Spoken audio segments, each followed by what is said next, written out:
U nás to žije, tak to si dnes mohli říct v Sivicích na Brněnsku, kde to vonilo po vepřovém a slivovici. Místní sportovci tam totiž pořádali tradiční martinskou zabíjačku, na které se snědlo i 190-kilové prase.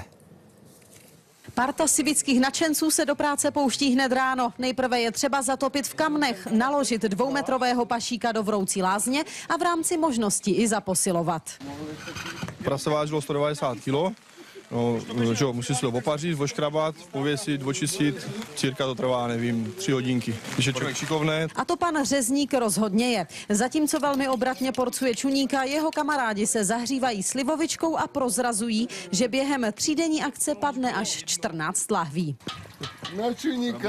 Nejen vůně slivovice, ale hlavně ta linoucí se z kotlů. Pak i přes nepřízeň počasí láká ke kulturnímu domu desítky lidí. Tradiční akce se tu koná už po 13. I když bylo deštivé počasí, na zabíjačkové pochoutky se stála fronta. Sivičtí si domů odnášejí plné tašky jelit, jitrnic, uzeného a dalších zabíjačkových pochoutek. 4 viničky. 80 tlačenek, 600 jitrnic, 600 jelit. Jak to všechno stihli tak rychle připravit a z jednoho prasete? Některé masné speciality se tu totiž chystaly už několik dní předem. V týdnu začínáme ve středu de facto přípravou a ve čtvrtek se pak dělají tlačenky, pátek jitrnice, jelita. A právě v sobotu se poráží prase. V poledne už se z kotlů vytahuje ovar, na který se všichni okamžitě vrhají a testují, jak se dílo povedlo. Ondřej Požár a Dominika Večerková, Televize Nova.